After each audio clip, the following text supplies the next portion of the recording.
The Secret Kingdom of the Sea Island Queen. The year is 1876. The nation is celebrating its centennial, 100 years since the Declaration of Independence. Parades march down avenues in Philadelphia and New York, fireworks burst over newly erected monuments, and orators proclaim a united future. But down in the deep South, on the moss-draped, palmetto-fringed sea islands off the coast of South Carolina, a different kind of celebration, or rather, a silent, almost unbelievable act of defiance is underway.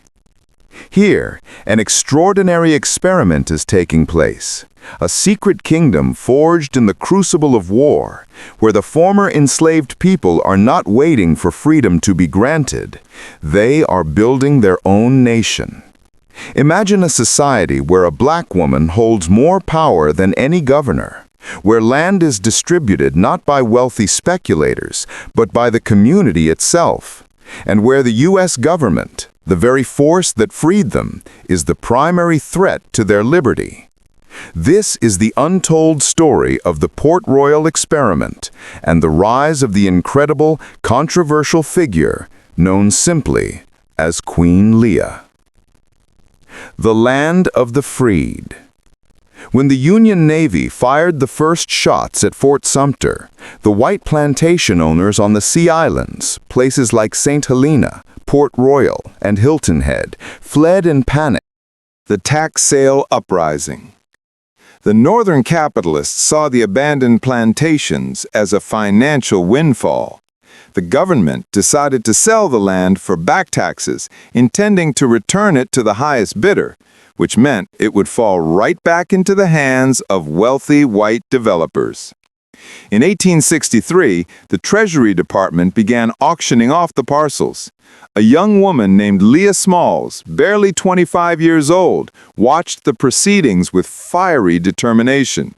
Leah had been a house servant who, unlike many field hands, had picked up enough English and accounting skills from listening to the planters to understand the complex legal terms being tossed around. She was exceptionally intelligent, commanding, and possessed a memory for land deeds that astonished everyone. The bidding room was packed with eager white speculators, but Leah, representing a newly formed cooperative called the St. Helena Land and Labor Association, was ready. She didn't have much money. Most of the freedmen didn't. They pooled their meager earnings, a few dollars here, a few cents there, from picking cotton for the military. When a massive 500-acre tract of prime cotton land came up for auction, the bidding war began. A wealthy Boston speculator, Mr. Silas Thorne, bid $10 an acre. Leah Smalls, stepping forward in a worn calico dress, looked him dead in the eye and bid $10.05 an acre. This was an insultingly small increase, but it met the legal requirement. Thorne scoffed, doubling his bid. Leah countered with another 5-cent increase. The crowd grew quiet. This wasn't just a negotiation. It was a psychological battle. Thorne was wealthy. Leah represented the collective dreams of thousands. The auctioneer, flustered, brought the hammer down. Leah had won a major victory, purchasing the land for the community. But she didn't stop there. Over the next 2 years, the St. Helena Association, guided by Leah's tactical genius, strategically acquired over 6,000 acres across the islands. They didn't win every auction, but they established a powerful precedent. The land was now theirs, legally and collectively. The birth of Queen Leah. The missionaries and northern teachers saw Leah as a brilliant anomaly, a success story of their experiment. The U.S. military saw her as a potential local administrator, someone who could help maintain order. But the Gullah people saw her as something far more ancient and powerful. On the new settlement, which they named Fredonia, Leah didn't institute a Western-style democracy. She established a council based on traditional West African communal models, where elders held great respect, but she was the final authority. Her decisions on land disputes, crop rotation, and crucially, who was allowed onto the island were absolute. This was not simply a town. It was a fledgling, self-sufficient, and autonomous state within a state. They grew their own food, traded exclusively with vessels they trusted, maintained their own armed militia, initially just former Union soldiers who chose to stay and protect them. And, most shockingly to the outside world, they instituted their own currency for local trade, small, stamped copper discs representing labor hours, ensuring no northern bank could control their local economy. The people began to call her Mama Leah. Over time, the name evolved into something more regal, echoing the matriarchal traditions of their African past. She became Queen Leah. Her legend grew as she negotiated with powerful entities. She met with General Sherman during his destructive march to the sea, successfully brokering a deal to keep his foraging army off the sacred ground of St. Helena, promising him cotton and supplies instead of allowing the widespread theft and destruction that devastated the mainland. She directly challenged the Freedmen's Bureau when they attempted to reallocate community land to former plantation owners who were returning and claiming legal title. Her argument, delivered with quiet, unyielding force, was simple. The price of their loyalty was our slavery. We paid that price. We will not pay it again. This land was bought with the blood of our labor and the coin of our freedom.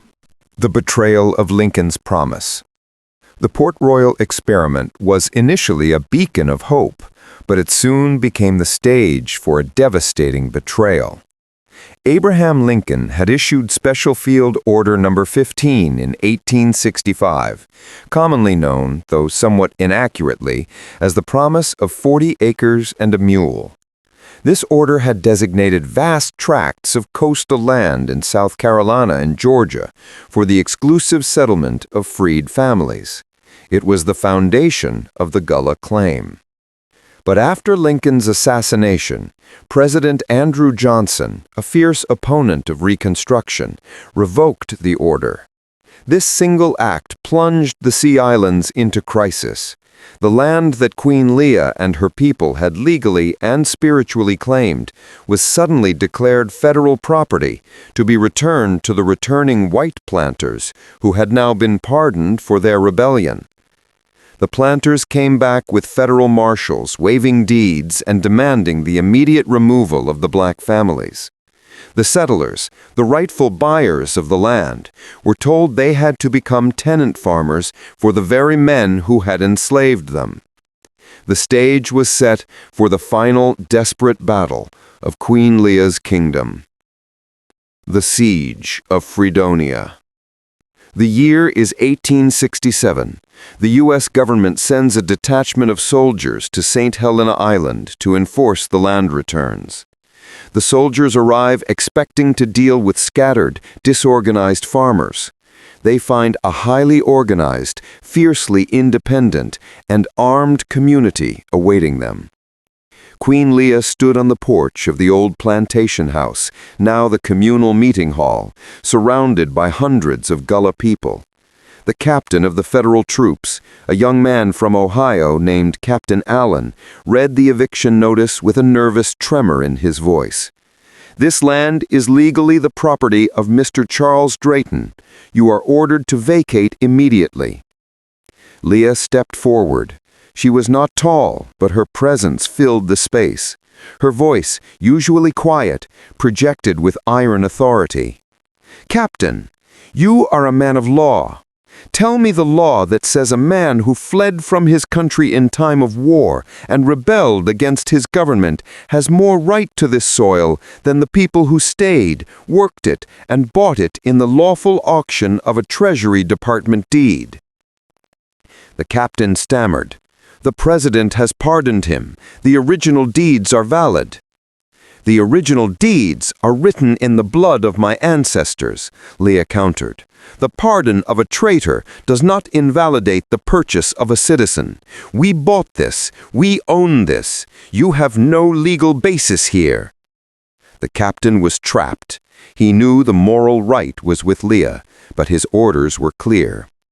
He signaled his men to advance.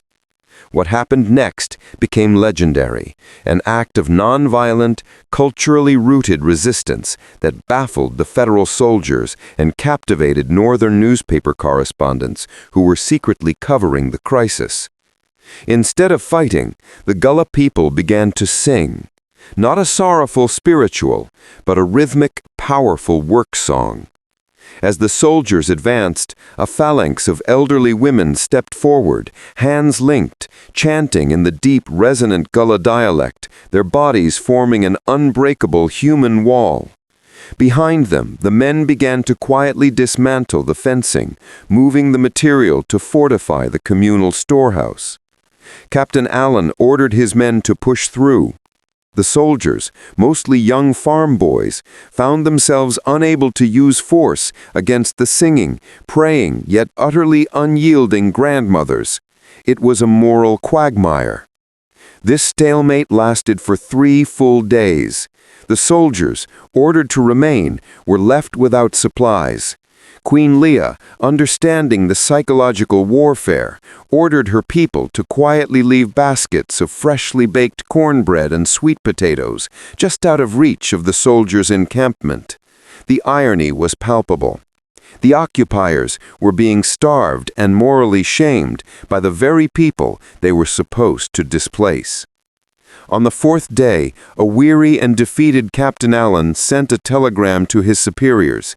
He stated that enforcing the eviction would require massive force and would result in an unacceptable level of bloodshed against a peaceful, legally challenging population.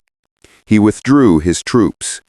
Queen Leah's kingdom had won the first battle against the state, not with rifles, but with the strategic brilliance of her mind and the communal strength of her people. The final gamble. The planters would not give up. They sued the freedmen in federal court. The cost of legal defense was astronomical.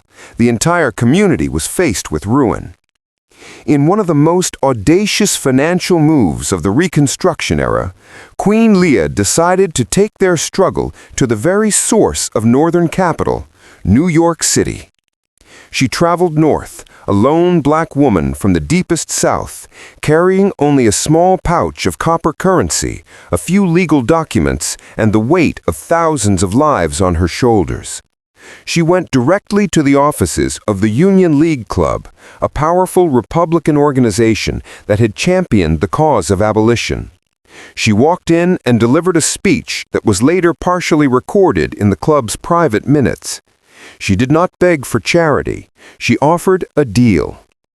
"You spent your lives arguing that we were men and women worthy of freedom," she told the aghast, wealthy white men. "We have proven it. We have purchased land. We have tilled it. We have governed ourselves. Now the government you elected is trying to take our property away. If you allow this to happen, you do not just betray us, you invalidate the entire cost of the war. You prove that black freedom is temporary and that black property is impossible."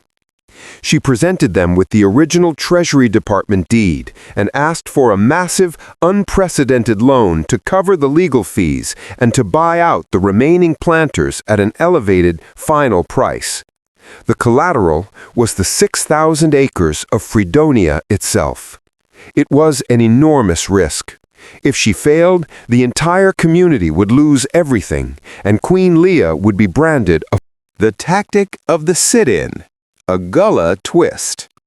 The famous sit-in movement of 1960, where young people peacefully occupied segregated lunch counters, was a powerful, spontaneous act of defiance.